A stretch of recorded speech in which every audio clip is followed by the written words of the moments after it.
Merci beaucoup, Gontran. Petit moment de calme. On a hésité, on a failli piquer du nez sur ce plateau. On retrouve Gontran dans un instant, bien évidemment. Parlons théâtre maintenant, et théâtre de campagne. C'est pas incompatible. Et ouais, c'est pas incompatible parce que Odile nous a trouvé quelque chose justement intéressant par rapport à ce thème-là du théâtre à la campagne. Ça se passe à Cambronne, Chéry-Ourcon et tout ça, c'est entre Noyon et Compiègne. On peut faire du théâtre à la campagne et notamment dans une ferme. Et voilà, Christelle, Christelle Vidal, son compagnon est agriculteur, donc forcément, toute sa passion, tout son travail, elle l'a ramené à la ferme. Et aujourd'hui, c'est une chouette ferme pédagogique. Oui. Où, voilà, tu vas nous expliquer tout. Tout à fait. Donc, en fait, vous avez 5 minutes. D'accord. Non. Donc en fait, moi j'ai commencé par le théâtre, c'était ma profession à la base. Et puis en arrivant à Cambronne, j'ai débuté une association où on a proposé du théâtre déjà pour les écoles. Donc on venait dans l'univers scolaire pour préparer un spectacle. Donc ça marche très très bien. Les enseignants sont très friands de ce genre de choses.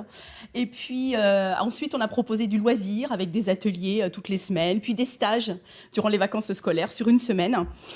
Donc ça plaît beaucoup. Et puis, il y a à peu près 2 ans, on est retourné habiter à la ferme de mon compagnon, puisque lui est agriculteur, c'était ses parents qui habitaient la ferme, et puis là, voilà, on a déménagé. Et là, j'ai dit, mince, on a un lieu incroyable. Ouais. Pourquoi ne pas l'exploiter ? Pourquoi ne pas l'exploiter ? Et puis moi, j'étais en contact avec beaucoup d'enfants, beaucoup d'enseignants, et c'est vrai que durant les stages, on voyait très bien que les enfants, le tri sélectif, ne savaient pas du tout ce que c'était. Ce qu'ils mangeaient, ma foi, ils n'en savaient pas plus. Et je m'étais dit, mince, il y a vraiment quelque chose à faire. Donc, on a ouvert une ferme pédagogique. Alors au début, on a mis des couveuses dans les écoles maternelles pour faire naître les poussins. Alors ça, les enseignants ont adoré. Ah oui. Et très vite, ils m'ont dit, bon, et quand est-ce qu'on vient chez vous pour la suite ? Donc on a ouvert en mars 2018. Non, 2017, je ne sais même plus. 2017. Ouais. On fait un pédagogique. Donc là, on a rajouté plein d'animaux, évidemment, cochons, ânes, moutons. Et puis, on a voulu rajouter des ateliers pour vraiment refaire vivre les métiers d'antan. Donc, du coup, je me suis intéressée au travail de la laine des moutons. Alors là, voilà, c'était spectacle lié au théâtre avec les enfants. Donc là, tout thème confondu. Là, c'est la ferme. Avec mon fils qui, les couveuses en école. Ouais, ça, c'est voilà, et ça a été vraiment très chouette. Après, on a commencé à donc faire venir des moutons. Là, ils arrivent de Lorraine, ces moutons-là. Ils étaient dans ma voiture. Un petit cochon, on a des petits cochons vietnamiens qui sont très mignons. Et on a donc réaménagé la ferme. Donc là, c'est la zone de pique-nique. Et puis, tout le travail de la laine. Donc, en fait, c'est vrai que... Ah, attendez, j'arrive avec les lapins. Je termine avec la laine d'abord. Ça va vite parce qu'elles passent vite, les photos. Donc, en fait, on a commencé à travailler autour de la laine pour vraiment expliquer comment sont faits nos vêtements. Donc, tondre, laver, carder, filer. Et donc, ça, c'est un atelier qui est arrivé pour les enfants et qui ont beaucoup aimé. Et puis... par le plus grand des hasards, j'ai rencontré Odile, qui m'a présenté ses lapins. Et là, ça a été le coup de foudre. Ouais. Donc, je lui ai acheté quelques lapins. Et puis, maintenant, on carde et on file les poils du lapin. Je le fais aussi avec les enfants. Donc, vraiment, c'est quelque chose qu'ils découvrent complètement et qui est absolument magique. Et puis, donc, bien sûr, après, la ferme a ouvert pour les écoles. Évidemment, les personnes âgées. Souvent, on a des maisons de retraite. L'année dernière, j'ai fait naître des poussins dans une maison de retraite. C'était très, très rigolo. Et puis, on accueille bien sûr des groupes, des familles, parce que les familles me disaient, mais nous, on ne peut pas venir. Donc, maintenant, il y a des samedis familles. Et puis, on a débuté maintenant des stages, comme je faisais avec le théâtre. Alors, les stages théâtre, un jour dans la semaine, je les faisais venir à la ferme pour leur faire découvrir tout ce qu'il y avait à savoir. Et puis maintenant, les enfants peuvent venir une semaine entière à la ferme.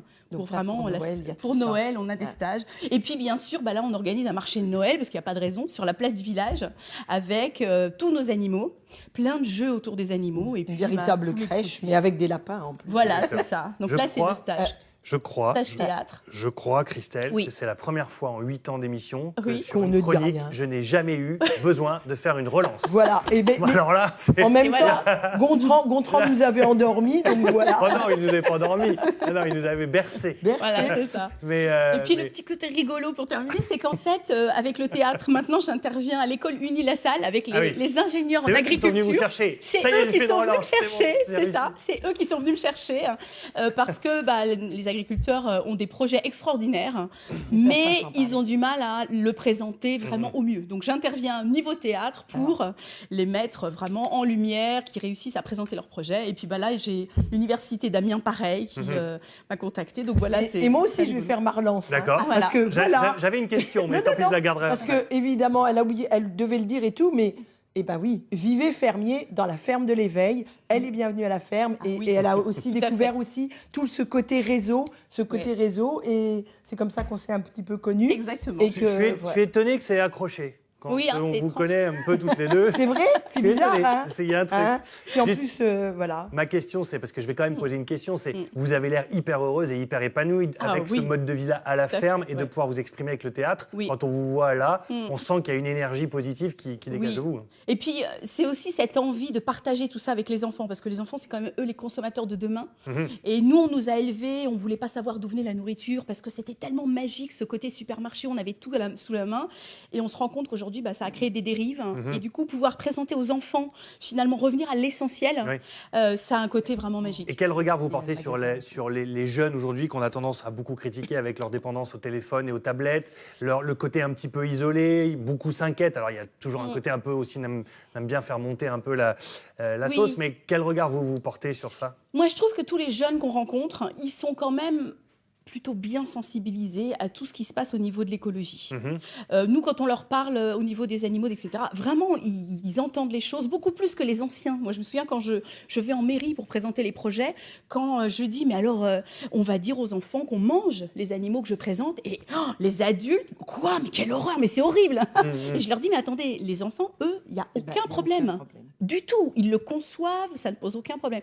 Et les jeunes, un peu plus âgés, les ados, c'est pareil. Ils sont quand même très ouverts à ce changement. Alors, c'est vrai que, le téléphone fait partie de leur vie beaucoup plus que nous.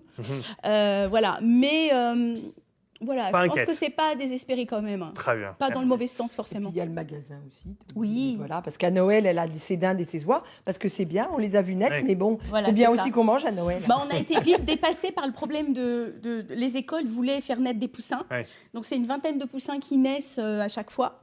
Et après, on s'est dit, mince, on en fait quoi? Donc, du coup, on a demandé l'autorisation de pouvoir vendre les produits. C'est les vaches. Alors oui, on a le nouvelage qui commence, puisque Eric, mon compagnon, lui, a des vaches charolaises et c'est un naisseur. Donc, on a tout l'hiver des naissances. Donc ça, samedi, on a eu la première petite femelle. Comment vous l'avez appelée? On ne l'a pas appelée encore.